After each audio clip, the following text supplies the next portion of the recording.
Hello everyone. I really want such a jingle video for my little project here. That's really amazing.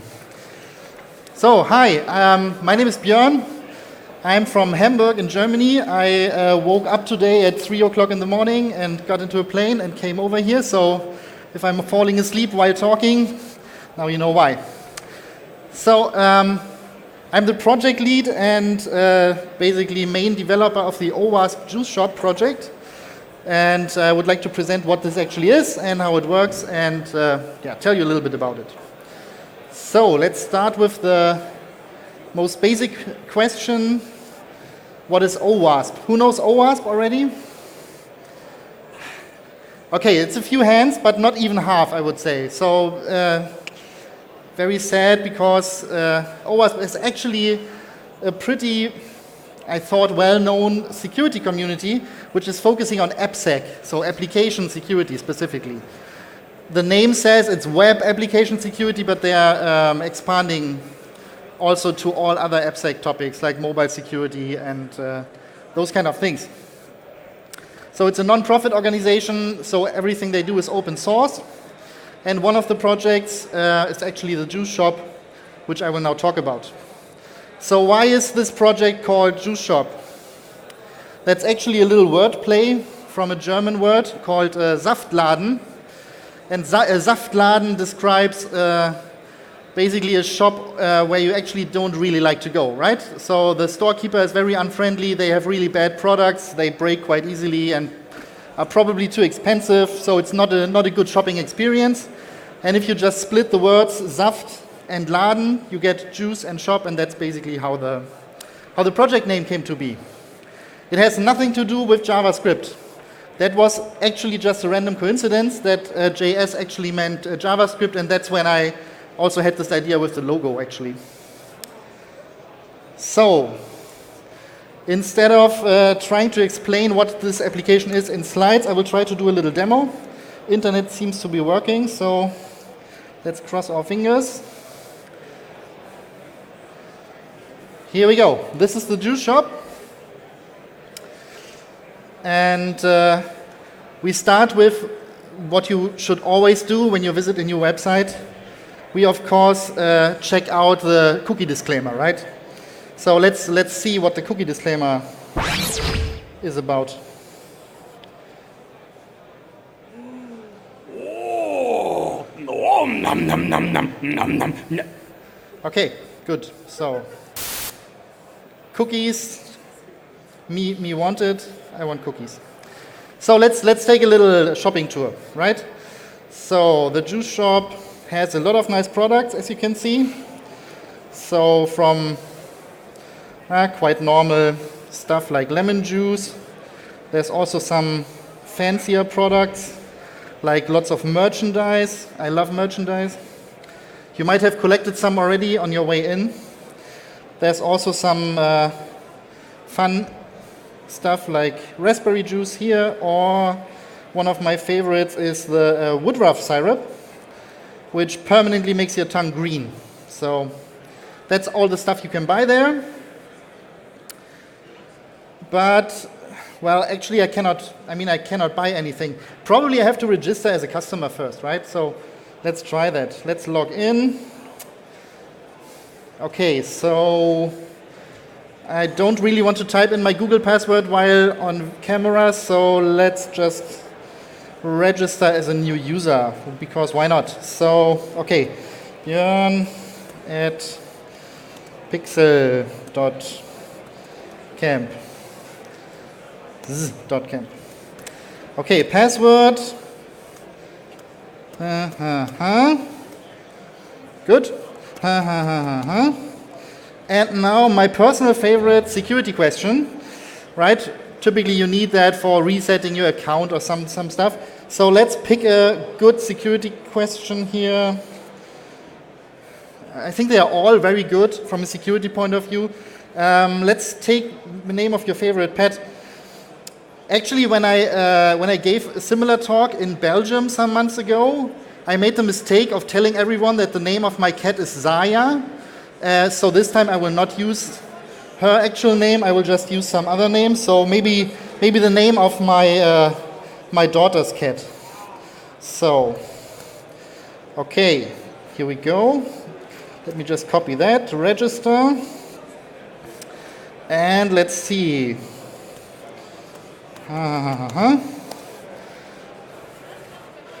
And it seems,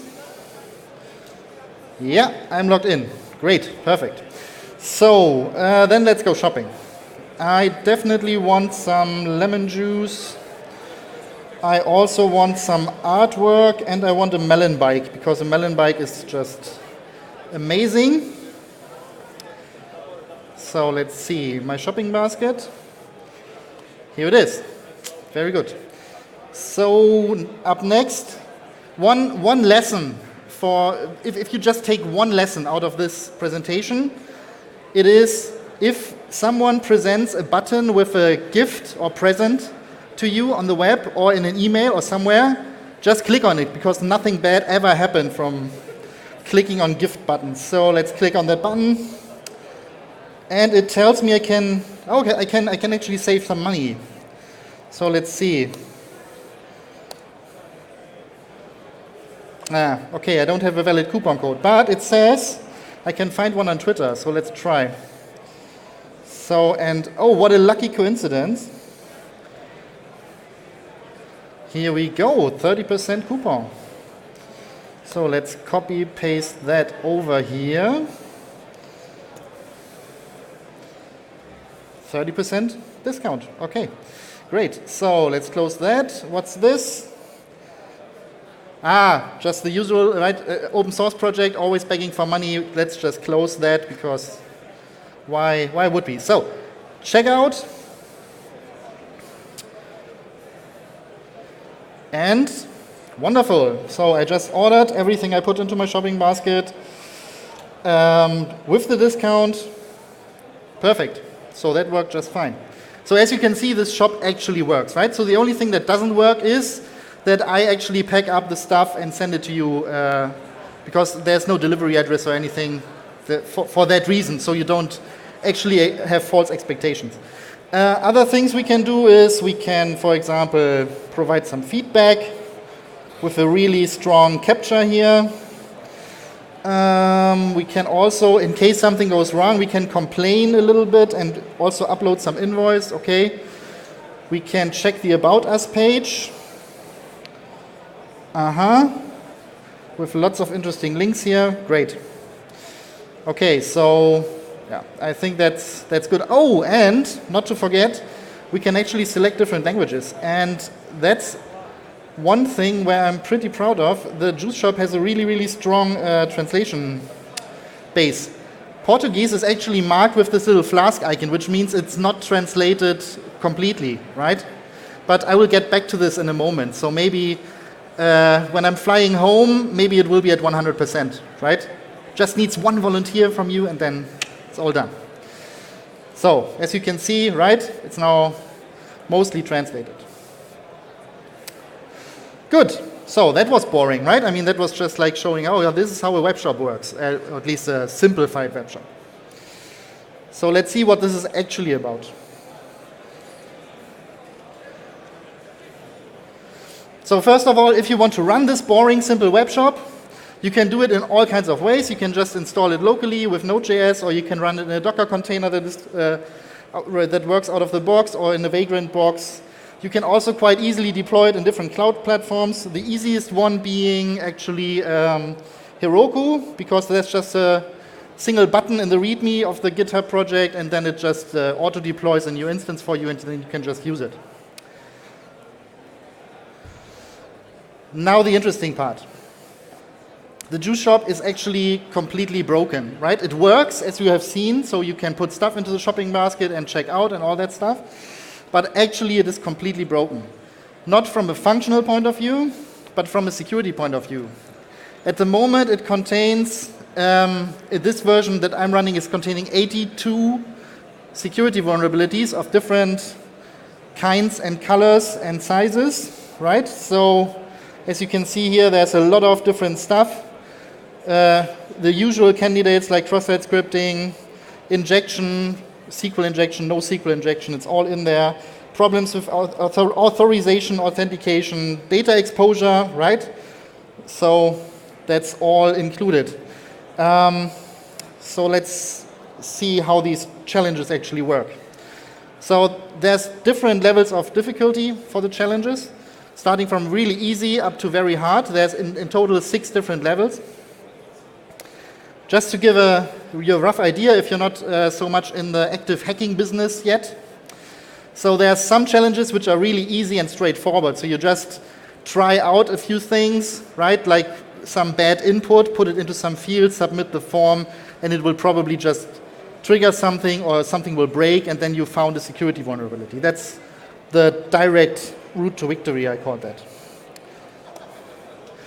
Most of the challenges require a little bit more work. So you need to actually find the vulnerability first, right? So you need to try out different things, you need to gather some information, and then try to deduct, okay, what weakness or what vulnerability is here that I can exploit it, and then after failing a few times, probably it will work out for you.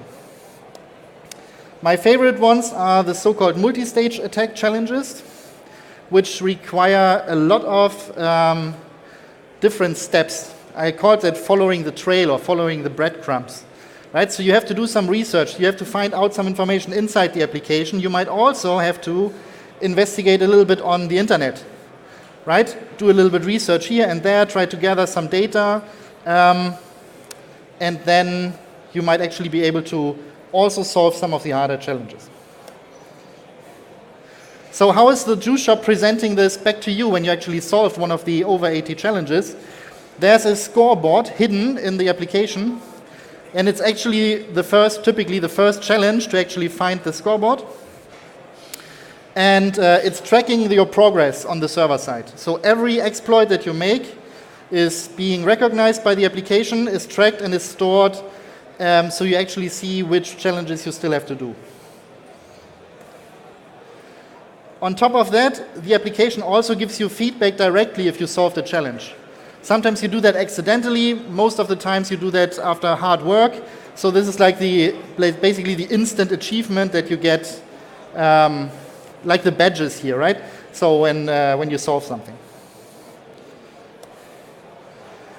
And another nice feature, if you crash your server or if you just shut it down because you're done for the day, you can just restart the next day and it will restore all the progress, right?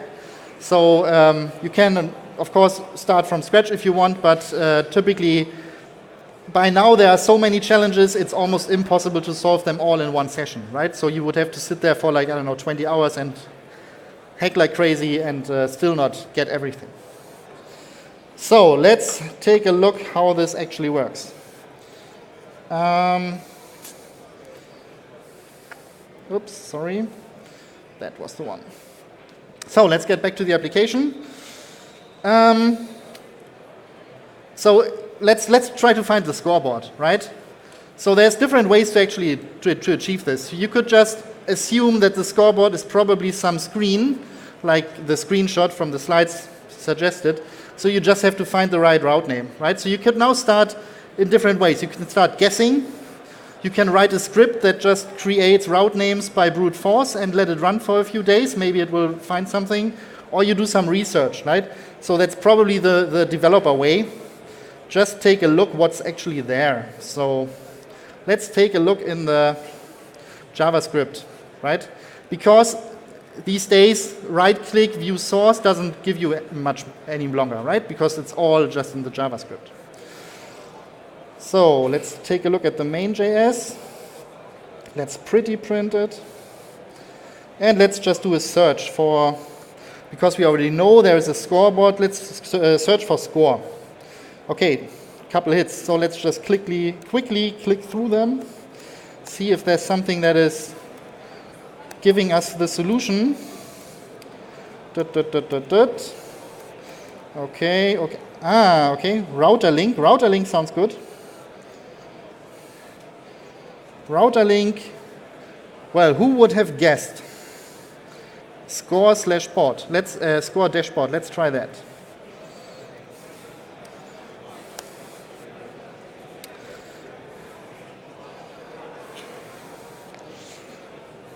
And as I promised, there's an instant notification that we actually solved a challenge. And here's the scoreboard with all the 82 different hacking challenges, separated into different difficulty groups and into different categories. And you can filter them if you like, right? So if you're not interested in cross-site scripting, you can just turn it off. So just quickly scrolling over this, you can see there's a lot of different stuff, right? So XSS, several tiers of cross-site scripting, stuff like logging in as a particular user, right? For example, logging in as the administrator, or also logging in with my account is also a later challenge. Trying to access someone else's shopping basket, stuff like that. And it goes on, bypassing the CAPTCHA. You remember this math question in the Contact Us form? There's actually a challenge to submit more than 10 customer feedbacks in 10 seconds, right? And even if you're really good at math, that's probably nothing you can do manually, right? So there's some automation that needs to be done. Logging in a few other users, Amy, Bender, Jim, okay, whoever those guys are, who knows. Resetting passwords. So this one, for example, I might accidentally have already spoiled the solution for this challenge here, right? If you are having trouble actually understanding what the challenge is about, or you just need a little hint, you can just hover over the button here on the side, and it will give you some small hint. And if you click on the button, it will even give you a few more hints and a little bit of an explanation, right? I get back to this. This is actually a book that I wrote for the application that contains solutions for all the challenges, almost all. So, and the list goes on and on. So there's tons of things. There's 2 different levels of Easter eggs. There's NoSQL injection. There's typo squatting. In total, 5 levels of cross-site scripting, vulnerable libraries, and so on, up to the hardest ones, where you have to, for example, this is one of my personal favorites, forging a coupon code that gives you at least 80% discount. There's actually 3 different ways to approach this. And this one is also very lovely, imaginary challenge. So you have to solve the challenge with the ID 999, which doesn't even exist because it's only 82, right? So you have to even hack the challenge notification or tracking mechanism. And of course, you can also purchase a premium challenge with Bitcoin, right? So why? Because why not? Or you can not pay and try to hack it instead. That's your choice. Okay, so that's basically the thing. So let's just do one of the challenges, right? So one of the easy ones. Cross-site scripting. Tier 1 asks us to do a reflected XSS, and tier 0 is reflected, tier 1 is a DOM-based XSS. They both ask for the same payload. This is actually, for some challenges, important, right? So sometimes you have to use a specific payload, otherwise the application cannot find out if you actually did the right thing, right? But we can just copy that for a moment. We could, if you were actually a penetration tester or an evil hacker and would want to break this application, we could just try different things to see if they are vulnerable. And one obvious thing to try out is always the search form, right? So if we search for orange, okay. The interesting part, of course, is, it displays us what we actually searched for, right? And then one typical thing that attackers do is try to inject something that is actually changing the HTML structure, right? So we just opened an H1 tag, and this happens, which actually means that the input is not properly encoded before it's written back to the response. So let's take the official payload that was requested, search for that, and of course we get the XSS pop-up, right? Which is really bad, because as you all know, with JavaScript today you can do tons of things, not just open pop-ups. We could steal cookies or manipulate the complete page or do other evil stuff. And now it triggers the actual challenge, okay? So this is basically how it works. Just 82 times in different styles. So, one thing that the juice shop also is able to do is being used in capture the flag events quite nicely. In order to do that, you can just start it with a separate, with an environment variable. So you just run it with node and CTF.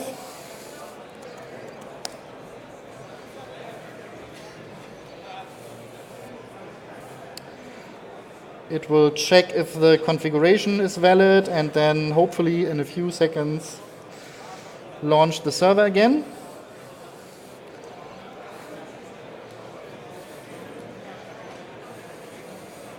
So let's go back here already.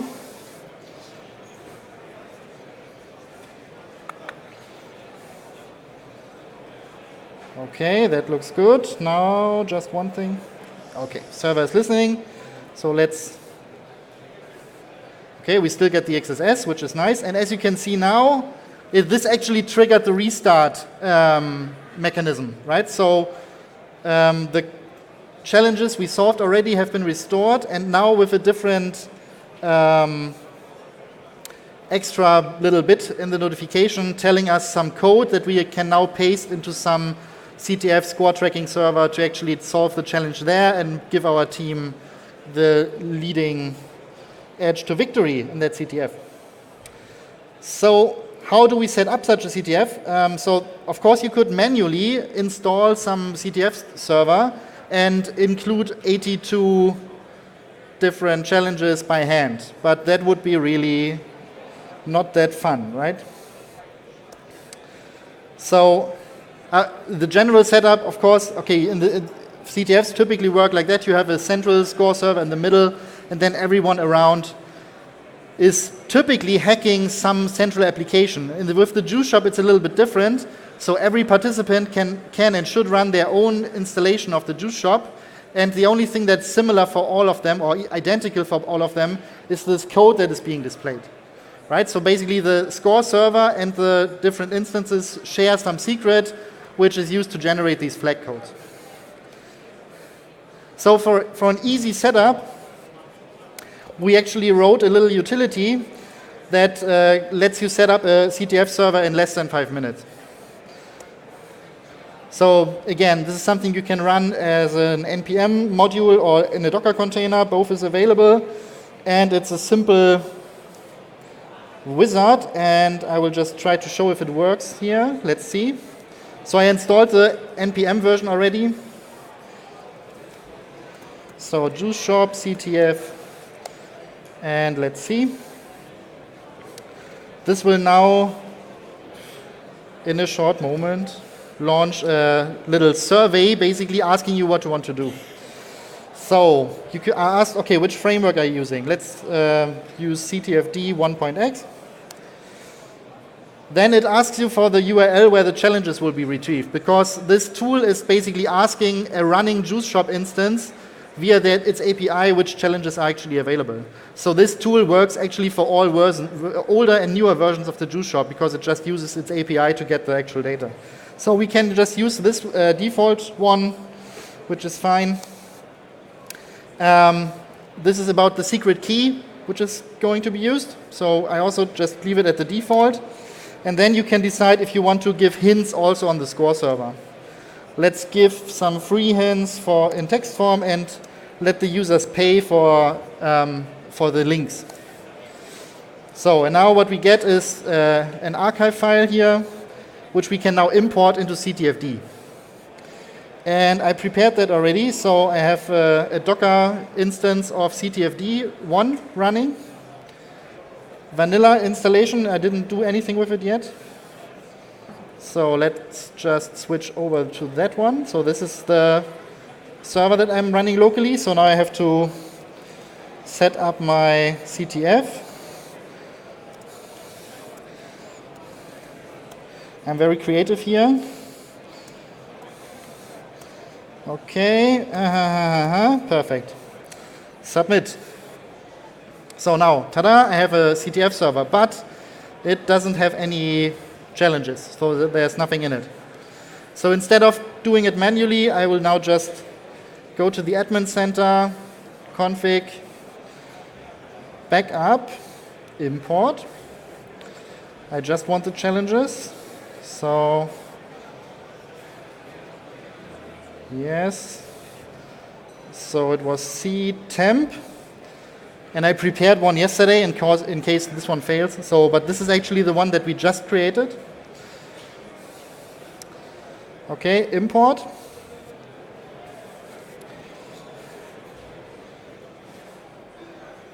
And as you can see in the admin overview now, we have all the 82 challenges ready to go. And if I now go back to the player's point of view, this is what you actually see, right? So let's just look for where's the scoreboard. So all the challenges are in here, categorized properly. Scoreboard, 100 points. So, and now I can view the hint, or I can unlock the secondary hint, which is the URL, and also I can paste in my flag code, which I already have because I solved this already. So this is actually the thing. Let's see if that works. Ta-da, done. Right? So if you basically subtract all the talking that I just did to explain what happens, this really just takes 5 minutes to set up, or even less, right? So it's really very, very easy to do. I do not recommend to use the juice shop for commercial CTFs or for CTF with huge prize monies or anything, because there's just too many complete solutions and guides and walkthroughs of the juice shop on the internet, right? So you have to have a really strict internet policy if you want to use it in a professional setup. But for team events, that's just great. And actually, at 5 o'clock, I will do a workshop over there. So whoever wants to try it out can actually come by and do it. And for that purpose, because I just realized the workshop room is really small, I already installed a shared CTF server, Pixels versus OWASP Juice Shop, publicly available. So whoever participates in the workshop can, of course, register here and play, but everyone else who just wants to try it out can also do it. I will leave it running for the entire duration of the Pixels camp, or until my AWS cost limit kicks in. Okay, so please don't go crazy with this one. Okay, and yeah, for those who want to participate, this is actually the URL. Pixels versus OWASP I will put it on Slack as well. Good. So you can also trigger this CTF setup with a configuration file instead of using these questions. So it might be easier that way if you want to automate it, of course. And yeah, this is how it looks when some people actually played. So, in a good salesman style, but wait, there's more. The juice shop also has a so-called quiet mode, which sounds really boring and useless, but it actually has its value. So you can launch it with a config where it actually doesn't tell you anything. So it doesn't give you any notifications or stuff like that. This is not very useful for actual hacking events, and also not if you want to learn yourself, because then you have no idea what you actually successfully did. But this is very useful if you are standing in front of, let's say, 50 managers from the IT departments and try to explain web vulnerabilities to them. Because then you actually just want to show how the vulnerabilities work, and you don't want to have this gamification aspect maybe, right? So you don't want to have these pop-ups, because such pop-ups typically do not appear in real-life applications when you exploited them in some way. If you have a real-life application that actually gives you an achievement when it was exploited, then maybe we can talk later why you did this, okay? So this is an easy way to use the juice shop for awareness trainings, for example. There's an even more advanced thing you can do. You can rebrand it completely. Right? That was actually an idea of a colleague of mine who worked at a big insurance company in Germany back then. And the people working there couldn't relate with this selling juice topic or theme, right? So that just didn't work for them. So the idea, or his idea was, let's make the juice shop configurable so you can basically make it look like an application that could be from your actual company. Right? So there's actually a connection for the people who see this application, and it feels like a real application to them. So here you can see two examples. One that Mozilla actually used some time ago in a CTF. And let's see if I can launch it to show this live. So node-env, Mozilla. So this is a customization template that is delivered along with the main project, right? So let's see if that works. So I just need to refresh. Still get the cross-site scripting. I actually don't want the cross-site scripting right now, so let's get rid of this. And as you can see, look and feel is completely different. I mean, it's still the same underneath, but it looks like an actual swag shop for Mozilla, right? With Firefox tattoos and other stuff. Even things, for example, in the About Us page, right now, there's also the links are different, right? So it's now linking to an account of Mozilla Cloud Security, which has actually 5 followers, which is just amazing. I don't know why. Okay, so just let me show you one other example, which wasn't in the screenshots, which I personally like very much. At this moment, I must ask a question. Please show me your hands if you know the 7-minute security podcast. Okay, I'm noting 0 hands going up. So I must say this for Brian and his wife, who might be watching this afterwards, because Brian is running this podcast, and I'm always asking this wherever in Europe I am to actually promote his very nice podcast a bit. And his wife is always making fun of him, how he's not known anywhere else than in the US. So now in Portugal, you're a star, Brian. So let's just refresh, and then, ta-da! Again, different look and feel, different products, right? So just picking one as example. This is my favorite here. Right, so this is Brian, and you can actually now buy a training from Brian, right? And there's actually a recommendation here from Bender, so it must be really a good training. Okay, so you get the idea, right? So, and it's quite easy to actually get such a customization for your own company, because it's all just a YAML file in the end. That looks like this, right? And the default configuration is also configured in the same way. So it's just all defined in the same way, and you can overwrite whatever you want and keep whatever you want to keep. So this is how it looks, at least a part of it. As you can see, you can also individually decide if you want to show the notifications or if you want to show the flag codes or not, and whatever. Even the fav icon can be changed. And here you can see how you change the products.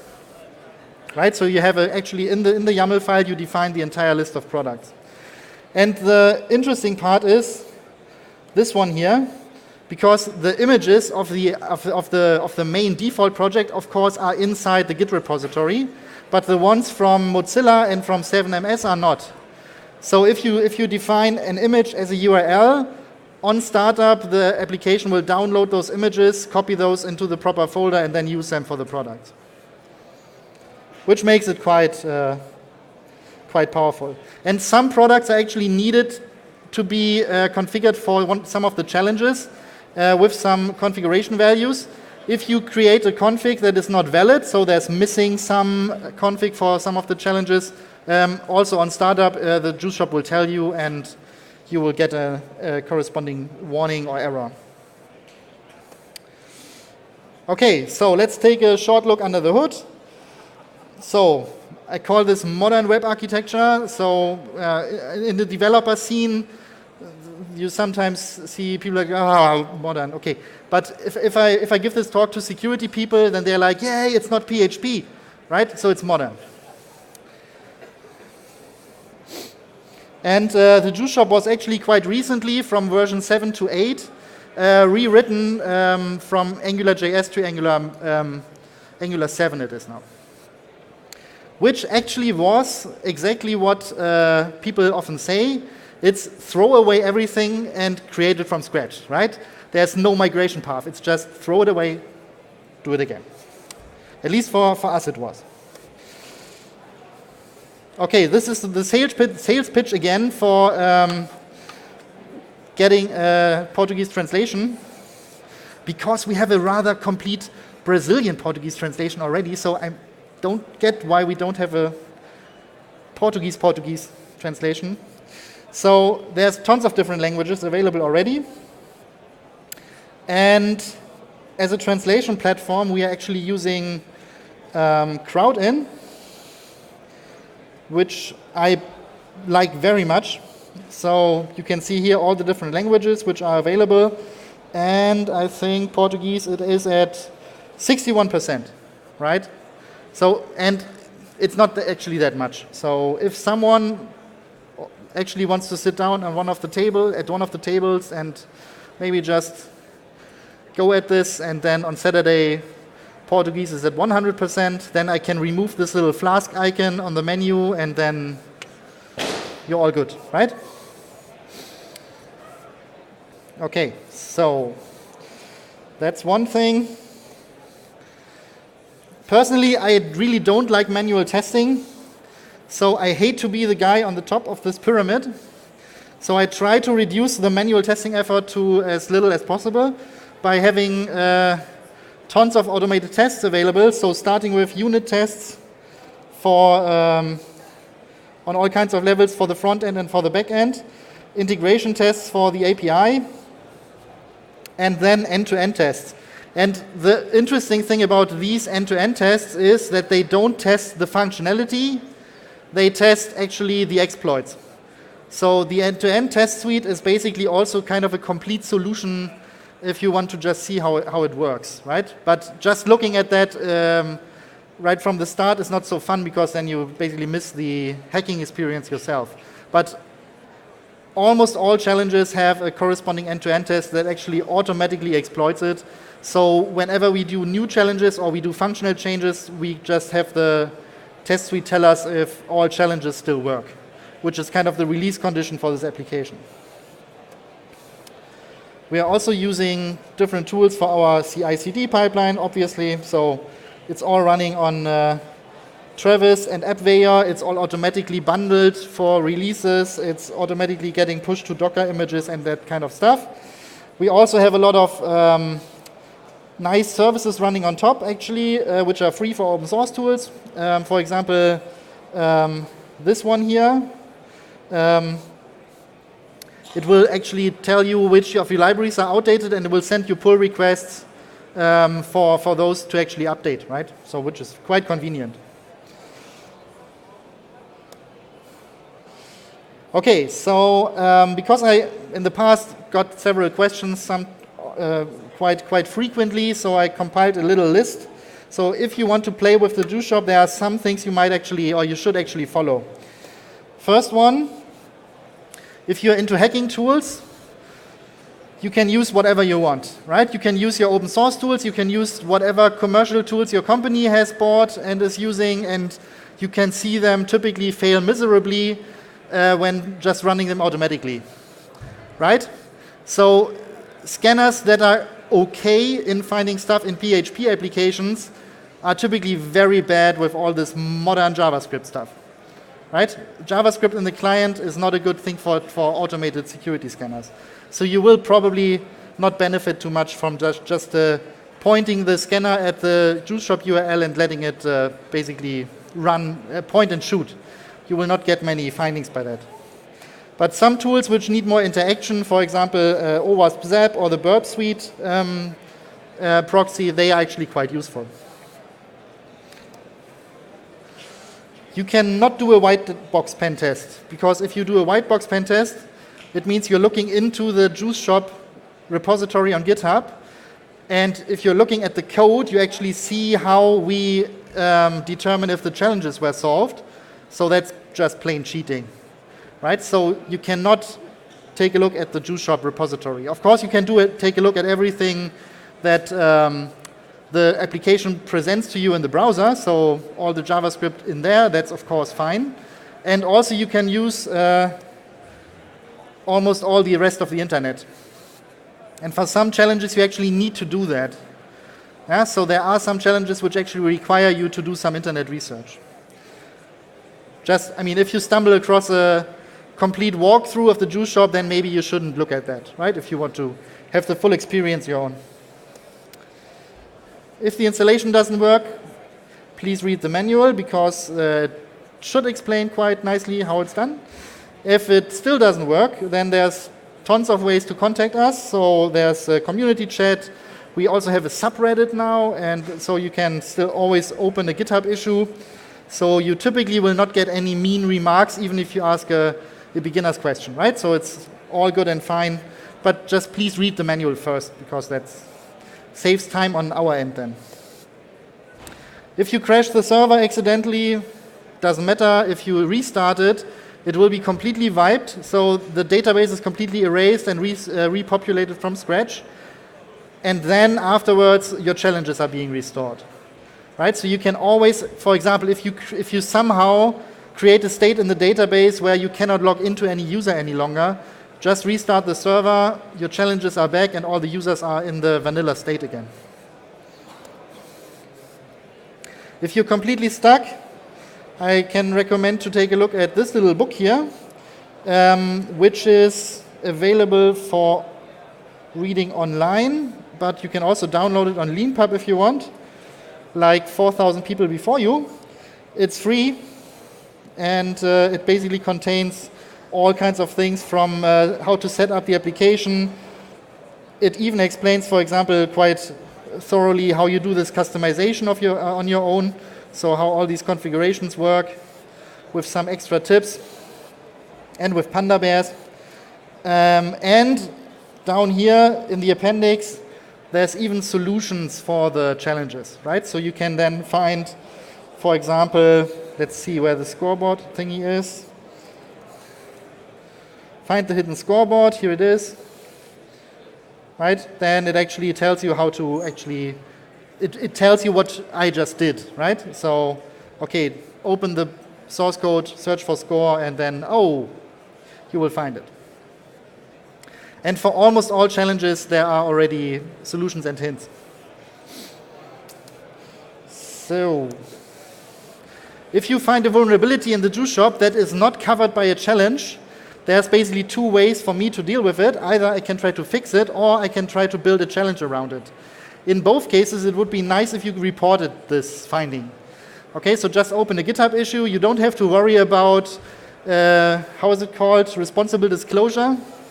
There's no need for responsible behavior with the Juice Shop. That's quite good.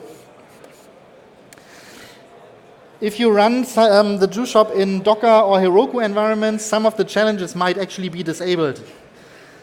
Because we realized at some point that, for example, XML external entity attacks sometimes lead to nasty errors which actually kill the entire server. And that only happened on Docker containers, but never when you run it locally. So we disabled those when the application realizes it's running in a Docker environment. Right? So we only do that very limited, because if you run it in a cloud environment, then we don't actually want you to hurt yourself. But there's, of course, also a configuration switch, which is, I think, called insane mode or unsafe mode or something, and then you can basically turn them on again on your own risk. If you want to contribute to the project, that you can obviously do via pull requests to our GitHub code, and of course also via translations. but also just providing ideas for new challenges or new features, or maybe just helping us with some of our obvious disabilities in user interface design. It's all highly welcome. If you contribute, you get stickers, which is not so interesting for you because you already got stickers, I suppose, when you came in, because at conferences there's always free stickers. But what I typically do when there's a new contributor, I send them a little letter and put in some stickers and other stuff, and just to say thank you. And that works quite nicely. So people come back and contribute again, even if they don't get stickers a second time.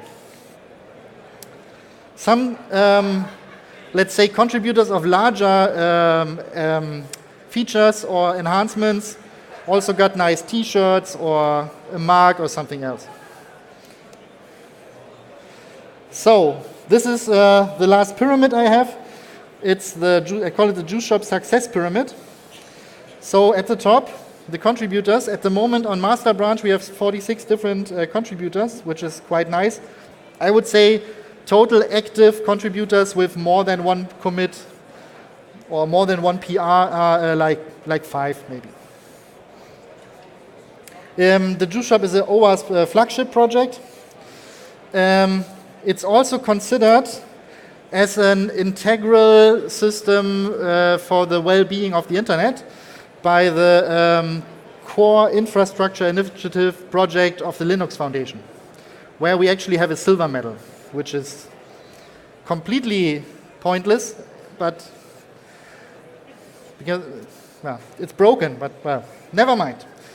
Okay, 87% test coverage is quite nice for an open source project, I think. Here are some stats about our downloads from GitHub source code. This is 2,000 GitHub stars, almost 15,000 downloads of the packages. And this is not a fake. Actually, we have 4 million downloads of our Docker container or Docker image. And I have no idea how this is happening. Okay, so someone, I suspect, and it's not me, someone must have written some endless loop just pulling from Docker. Don't ask me why, but it's quite nice because it's always cool to show this off, right? And maybe next talk it will be 5 million. That's awesome. Okay, last thing, the project roadmap. So there are some cool new things in the pipeline.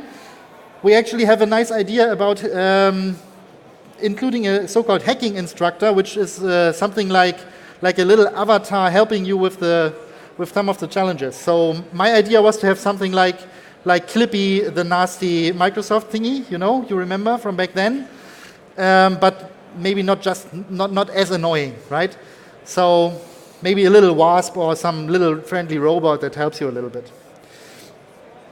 At the moment, a student from a University of Design in Germany is doing some improvements in his master thesis for our front end, which is very nice. That's complete work in progress, so that's why I didn't show this today.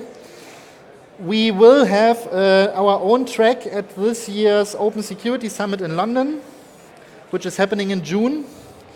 And we also, OWASP is already selected as an organization for the Google Summer of Code again. The Juice Shop had 2 students out of 10 from OWASP last year, and I hope that we again get at least one student this year. So, and this, the obvious statement, okay, timeline when it's done. So, typically that's faster than I think, because sometimes I just don't sleep and just do stuff. Okay. So, last thing, some additional information. So this is the project site. This is the links to the source code. Also, the book is open source under Creative Commons license. If you're interested in basics of web application security, I have a little web AppSec in a nutshell presentation online, which is also Creative Commons licensed. And I also have a complete 2-semester lecture on IT security, which I'm giving at a small university near Hamburg, which I created also as a complete Creative Commons licensed slide deck. So, that's it. If you would like to try the Juice Shop out for yourself, please feel free to join in roughly an hour in the workshop room. I see how many people join. I could do a full 3-hour little program with you and play through some stuff, but depending on how many people join, I can also just sit there and wait for questions in case you run into problems with installing or with some challenges. If you just want to try it out on your own, that's also good. So, and if you like, and you were not selected for the official security CTF, this is the just for fun CTF, right? So you can just go here. There's no prizes, nothing, right? But also no real competition, it's just for fun. That's it. Thank you for being here.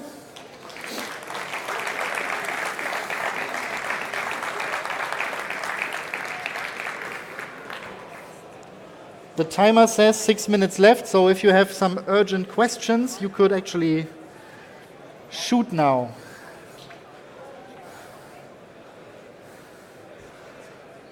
If not, whoever wants, just come across the workshop room. I don't know if the stickers are out, but I still have some with me.